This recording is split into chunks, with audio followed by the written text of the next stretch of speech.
The Gospel of Zilch by the non-prophet Tim Snavely. Last time I have to say that. Chapter 33. To the Nons. Timmy's epistle to the religiously unaffiliated. From Tim, an agnostic and binostic nihilist, to those who consider themselves atheists, agnostics, and otherwise religiously unaffiliated. May Zilch be with you as you go your own way. My friends and colleagues, I am in a conundrum. Prior to the creation of this non-gospel, and possibly even after, I am on one hand shrouded in obscurity, and on the other hand a responsible artist. In other words, nobody knows me, and my artistic endeavors are done in my free time for fun after my full-time job. But I would love to play my part in the end times as the non-prophet if you get my drift. And in order to thoroughly do that, I need to simultaneously arise from obscurity and amass capital from a non-traditional source. If you have bought this book, you have already helped me out. Thanks. If you feel led by the Holy Spirit, please do me a giddy and consider helping out in service, advertising, and capital in whatever quantity that doesn't disturb your personal equilibrium. I put this egregious self-advertising in front of your letter because you are my target audience. And the naming of this chapter, To the Nons, hopefully makes that quite apparent. Discounting references to the theory of nothing, I think we can all see that when one exclusively uses the words always or never whilst making a truth statement, they are likely mistaken. There is almost always an exception to the rule. But at the same time, there is a predictive power that comes with those words, if and when they prove to be reliable.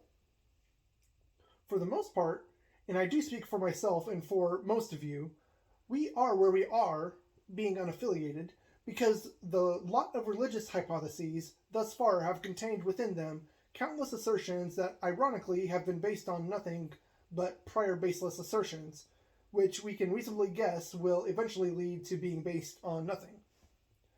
The power of the null hypothesis is in its universal applicability to stand against every falsehood that there is out there.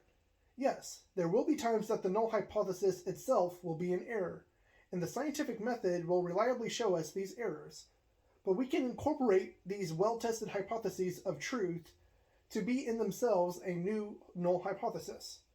For the wages of an incorrect hypothesis is its own death in our minds, but the gift of a correct hypothesis is to be deemed a null of truth to take with us to our great nothingness that comes after.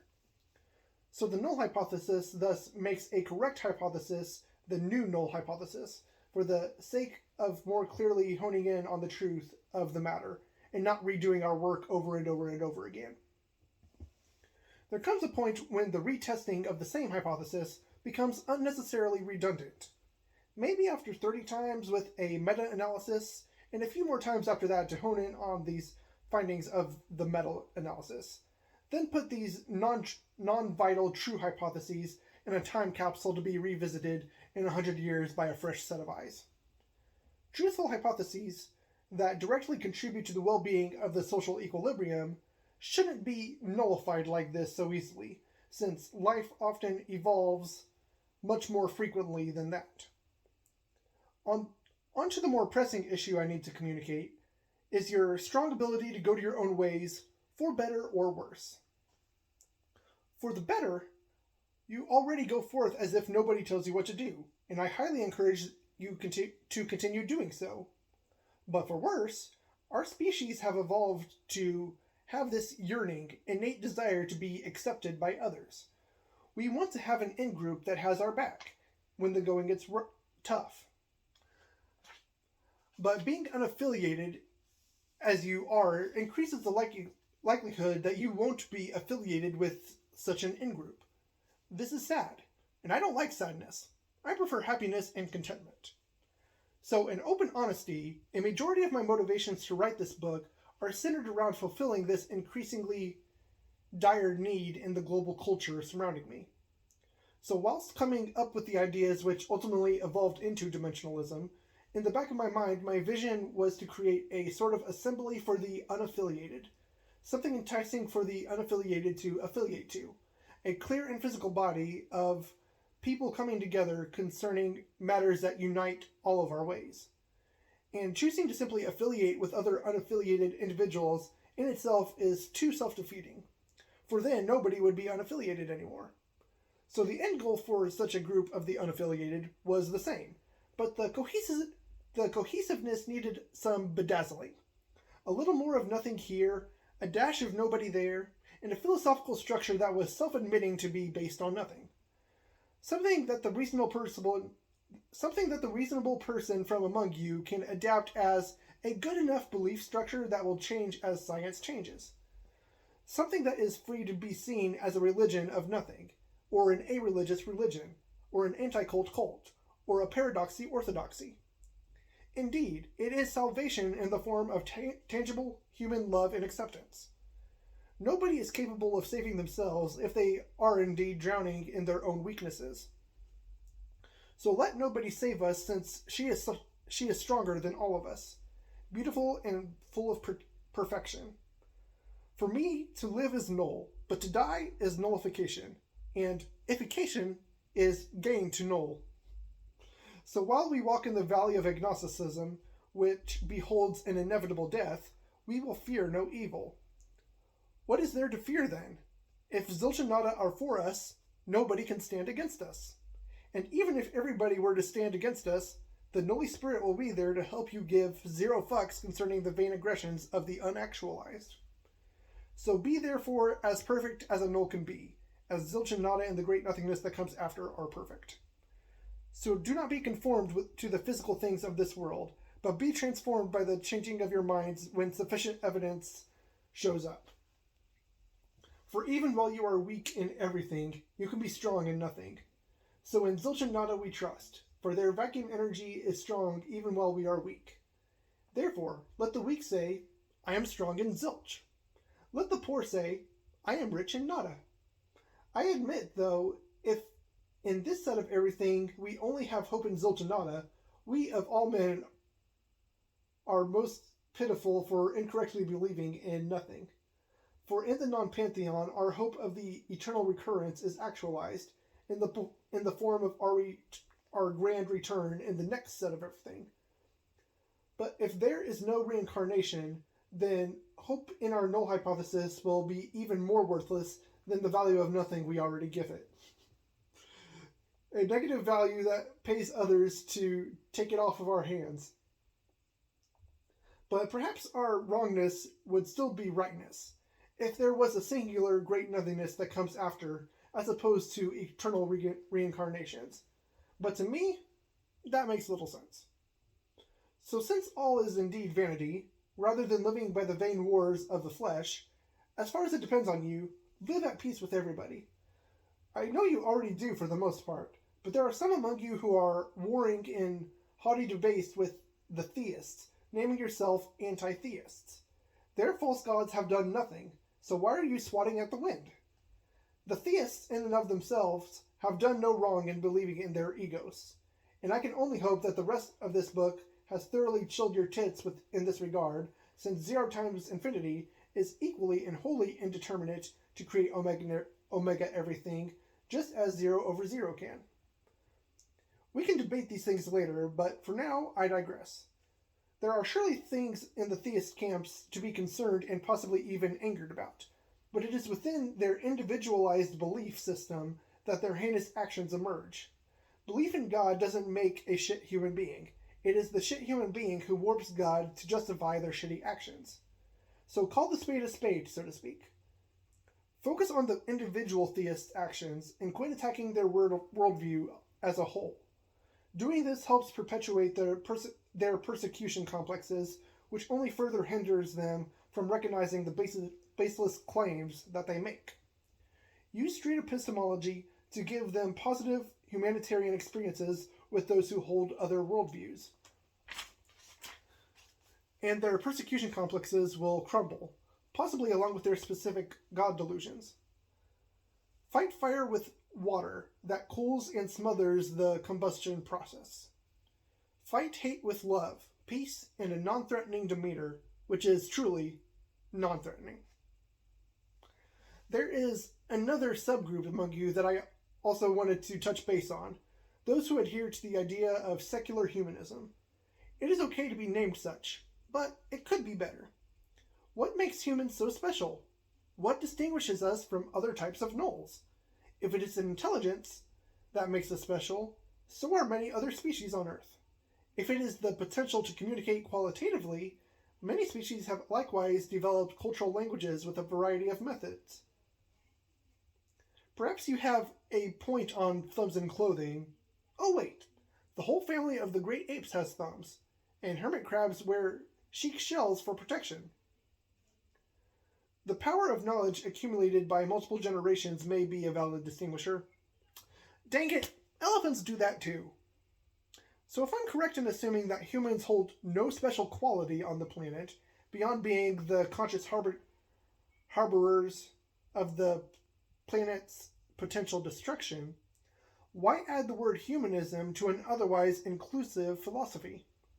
There are feline gnolls, canine gnolls, fish gnolls, bird gnolls, hog gnolls, fellow ape gnolls, equestrian gnolls, bovine gnolls, and reptile gnolls.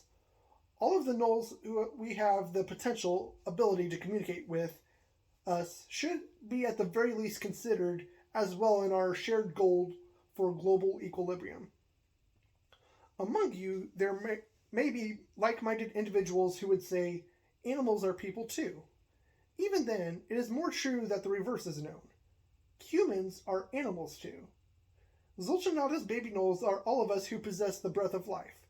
So for their sake, consider the titles secular globalism or secular animalism for making secular humanism an even better philosophy than what it already is.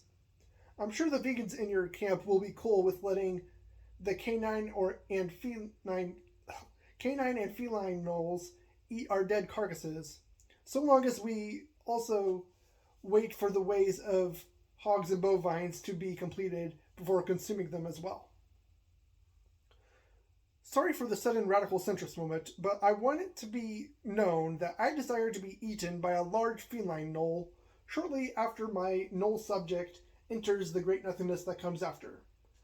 My gnoll self will leave my diabetic object behind, which will surely make my avatar a lump of nice sweet meat to consume, and it would be such a waste to simply bury or burn my corpse. Donate my brain to science, if anybody wants it, then feed the rest to the kitties. It's the circle of life. And you better get it on video too, Zilch, damn it. Give the Pastafarians among you some sauce, because a few of them mentioned a need to be more saucy. Grace and peace to you all, in the name of Zilch the Father, Nada the Mother, and the Holy Spirit. Ramen. Timothy's Epistle to the Pastafarians. From Timothy Allen Snavely to the Church of the Flying Spaghetti Monster. May his noodly appendages be customarily slurped and consumed to a time of sucking and consuming his precious and holy meatballs. Although Pastafarianism is in itself a minor secularist religion, I could not in good conscience write this book without acknowledging the quantity of influence your gospel had in the creation of my own dimensionalism. Truly, it is a stupendous hallmark of the early internet age. The thought-provoking questions and satirical format of your hypothesis put to shame all other hypotheses to any other egos. If there was a noble egos, my highest hopes and desires of such an entity are consummated in the Flying Spaghetti Monster. So in keeping with your tradition, I would ask any followers of Zilch to give a hearty and umami-filled ramen to end their open-ended prayers to the Nothingness Clan and to Egos, who is surely some variant of the FSM. With that being said, I propose that our religions could be of benefit to one another. Between the cunning of your somethingness and the cunning of our nothingness, it would appear that all of the skeptic's questions could be sufficiently answered. The string theory that you propose could, in a sense, be simplified and confirmed with the 0 times infinity equation. Of course, you would still need nobody to be paired with the infinite FSM to allow this to work, but that is beside the point. The point is that there is still the possibility of a theory of everything to be constructed from something, that can one day be known with the aid of the scientific method. If that something is some variant of string theory, Pastafarianism will be as good as gold. But in the meantime, while we are waiting in tandem for such a tenable theory of everything to be fully formulated and constructed, the null hypothesis will be here to fight alongside you in combating the many unsubstantiated hypotheses from taking hold in the public mindset. Also, concerning that there are string theories that require 10 dimensions to work, perhaps my enlightening of the nature of those dimensions and of mass electric space-time will be a catalyst of sorts for a more substantiated equation than 0 divided by 0 to be birthed by the mind of a future Galileo Fig Newton Einstein. It is still probably true that everything that could causally begin to exist will exist, and that includes a series of good enough equations that could predict and explain the current and future states of the universe.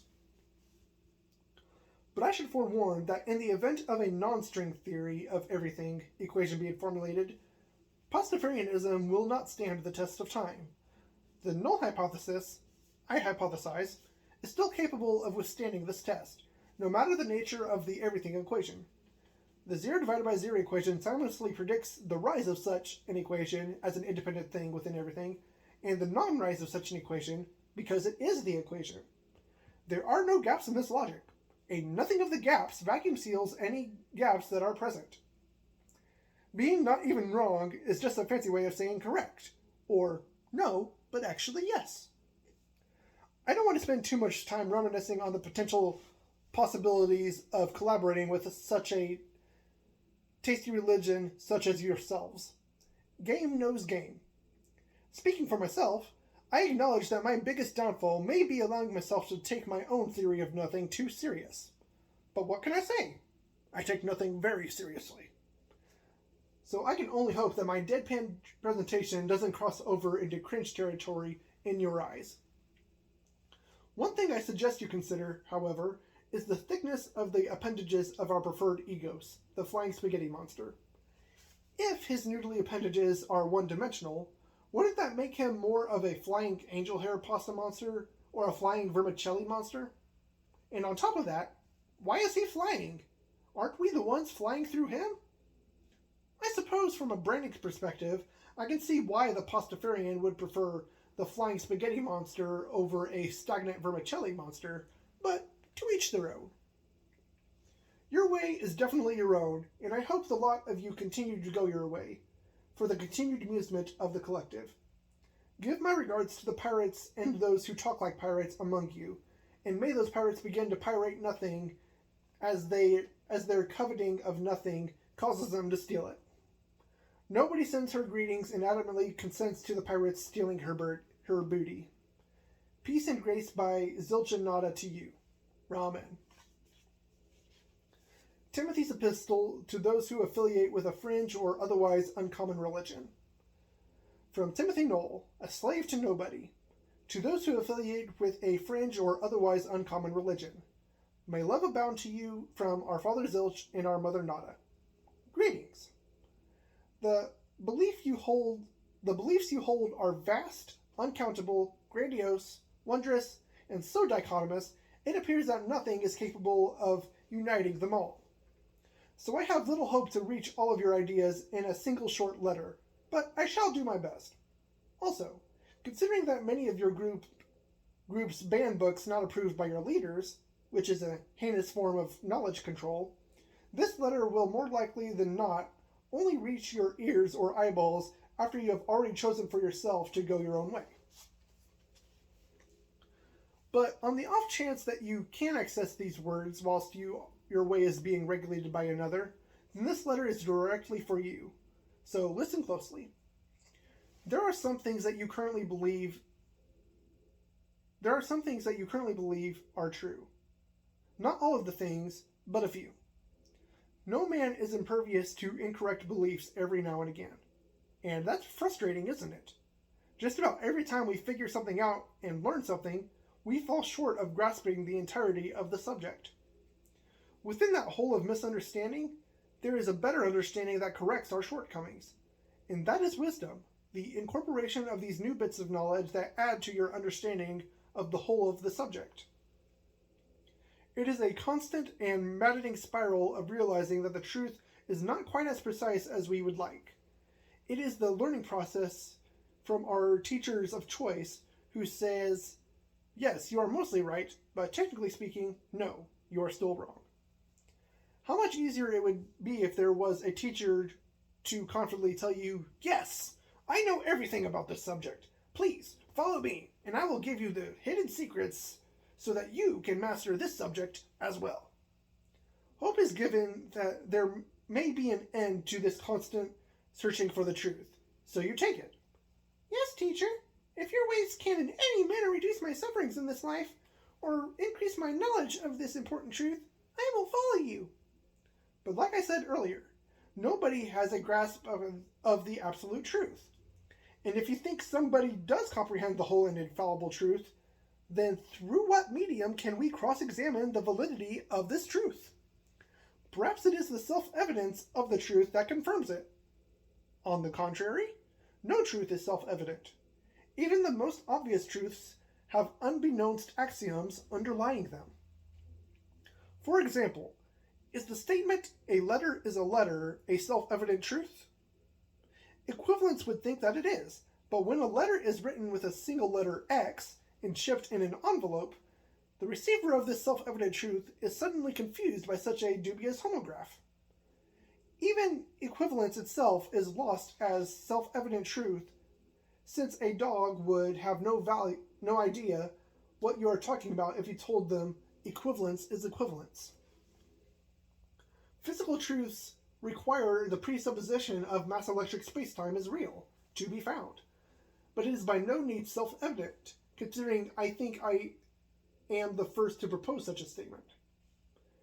Even the simple truth of I am requires the connecting of the self to the realm of existence, which is absurd when I can make an imaginary character say those same words when they are outside the realm of existence. I am, says the fictional character. You are you now? Where does this I start and end? Where does not I begin? What is the nature of amness? What does not amness look like? Are amness, isness, existence, and being equivalent? This simple statement, I am, which is English, is just 3 letters and 5 characters long. Comes with the presupposition that there is a conscious self, the character I, who is truly aware of their own existential being. I guess that's an error. It's not a presupposition, it's a supposition. It is only self-evident so far as it is the self who says it. All others can be doubted. Oh, okay, yeah, it is a presupposition to all others who say I am. Because I'm about to say this. When Tim says I am, that is only self-evident to Tim. You can doubt the validity of my claims since you are not I. When you say I am, that is only self-evident to you. I can doubt the validity of your claims since I am not you. Luckily for you, I am real enough to myself to make changes to the environment around me. I exist in some form, and some evidence for it is that I wrote the words you are currently reading sometime in the objective past, or you are hearing the words. So take these words and ponder over them, my friends. Take the critical thinking that the other chapters of this text have laid out and apply them to your own belief structure while you are still holding it. Yes, I am encouraging you to stay with your teachers, senseis, gurus, leaders, and sons of God. Don't change your way and your mind until you are sure that the way of your cult leaders is in errors of the kind that lead to disequilibrium. If you are at peace, remain in peace, and allow no single body to take that peace away from you. So peacefully question the nature of the truths that you hold, and consider testing the null hypothesis next to such truths. If you can't do that, you are almost surely in a cult. That is all I wanted to say to you if you are in a peaceful cult. and you are allowed to freely think and have access to differing worldviews. It is acceptable to find meaning in your life by following the cult leader. Such leaders should be reinforced to hold these worldviews. So, sorry if I gave you the wrong impression earlier in this book by the anti-cult part of my anti-cult cult. What I should have said is that I am anti-disequilibrium cults and anti-free thinking cults. Cults that have proven to bear the fruits of self-actualization and not self-deception are good enough for me. Say hi to your leaders for me, and if you are a leader yourself, say hi from me to your masses. Kaida, my wife, disagrees with me and says to get the fuck out of your cult. And Nada also disagrees with me and says to figure out life's meaning yourself. As far as your meetings go, Egos and Nobody would like to let you know that they like being worshipped, so I would encourage you to keep them in mind henceforth. And if any other quacks want to initiate a quack battle with Sensei Snavely, the one true god of Zilch and the one true goddess of Nada will take your false gods down. Sir Prophet of the Obvious hypotheses your unsubstantiated hypotheses having a 100% probability of getting wrecked. Chill your tits, Sensei. It's not a monster truck rally or a fake sports event. It's a philosophical and theological debate. Quack battle! Get pwned, noobs! Be there or be square! No, really, if you say you'll be there and then don't show up, I'll replace your podium with a giant square and have a great time with said square by taking it for a square dance for the amusement of the audience. That's a little weird. Chapter 34. Dimensionalism sounds cooler than binostic nihilism. Binostic nihilism should not be confused with double-mindedness. The double-minded are unsure in their ways, set on both this way and that way. Binosticism is the acknowledgement that puns and double meanings arise from the single way of nihilism. They see the zero and the one, and the empty space and the zero. They see that no thing created everything to confirm atheism, and they see that nothing created everything to confirm theism. They see that the nothing split, 0 divided by 2, is equal to the nothing whole, just 0. They are nihilists, but they laugh in the face of the absurdity of it all. They are wise, but view the fools as their equals, since all the paths lead to nowhere. They are fearless and fearful of no thing, but tremble before the nothingness duo in their clan. They know that no thing is capable of dividing by 0. Then, Zilch and Nada are capable of splitting themselves. I have nearly perfected the way of wisdom, and have concluded that there is only nothingness that comes after all the ways have been walked to their fullest, and truly that nothingness is great. Surely, I tell you, it is best when your mind is devoted to a single thoughtful way, which you take to make your own. This is the way of dimensionalism. Let no thing determine what you do, but also allow nothing to determine what you do. As I think Aristotle would say in reference to his book, The Metaphysics, the first principle, indeed, the phenomena of entity indivisible, yet divisible to the point of non-entity, is truly nothing. There is little beyond nothing that is true, and all of these truths are emergent truths. Nothing is true in and of itself. Everything, even our own existence, requires underlying axioms to be accepted, like reason, God, or science. Everything, in reality, to the best that we will ever be capable of confirming. But to make this everything true, the Occam's razor solution / the null hypothesis requires nothing split, since it is easier to assume that nothing caused everything rather than to assume an egos or two caused everything. Axioms of math, axioms of language and logic, and axioms of faith, whichever you primarily prefer, the truths therein are all ultimately based on nothing. And to those who say that the dimensions have more substance than faith, if you don't understand this concept by this point in the book, it would be advised that you read it again to get it through your head. I told you in the intro, and I will say it again for you. I have nothing to teach and everything to learn. I know nothing, and by the time you have finished this book, you will know less than when you started. You will surely pick up some important stuff along the way, but you will ultimately be wiser when you learn to stop saying you know things when you really don't. Dimensionalism, Gnostic nihilism, the null hypothesis, the grand unified theory of nothing, the anti-cult cult of Zilch, the way of wisdom, Ziltrialites. No matter what you choose to call it, no matter what way you end up going, I hope that I taught you nothing proficiently, enjoyably, and to a satisfactory level. And hopefully, you can now see everything in a new light as well. Mass electric spacetime is relative to the other objects within it. The two Q dimensions are relative to the other numbers and concepts attempting to be conveyed. This being the penultimate chapter of this gospel leaves me one last meaningful adieu.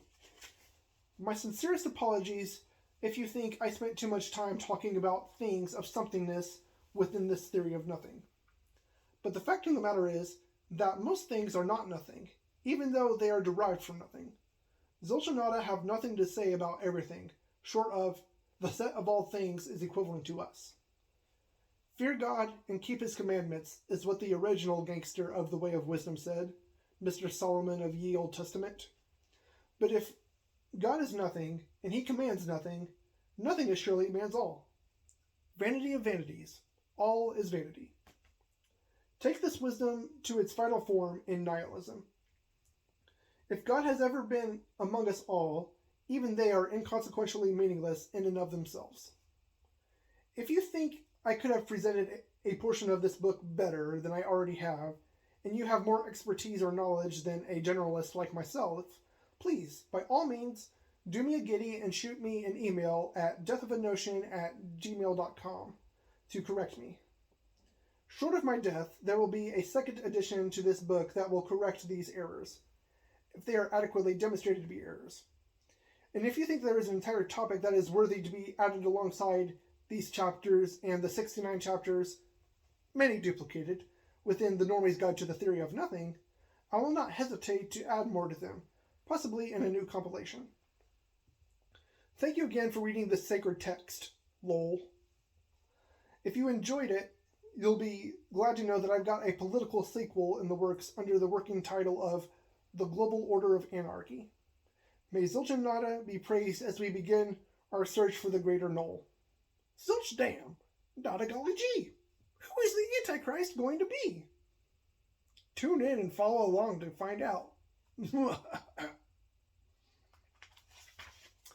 Chapter 35.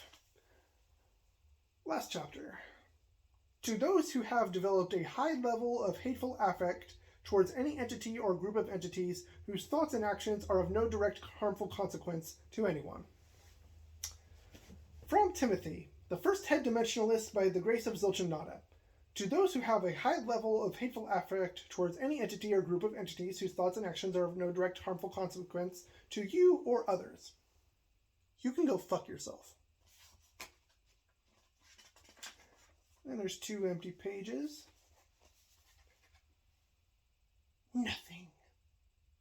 Pee Wee Herman jumps back into the finished story, being found with the non-prophet at the 0th Dimensionalist chapter, and starts screaming real loud. He says to the reader, "Nothing! That's the secret word of the day! Ha ha!" The non-prophet said, "Pee Wee, why didn't you scream real loud the 500 other times that word was said in this book?" Pee Wee explained, "You see, Mr. Nihilist Priest, my computer friend Conky conked out. I told him to divide 0 by 0, and he went real quiet.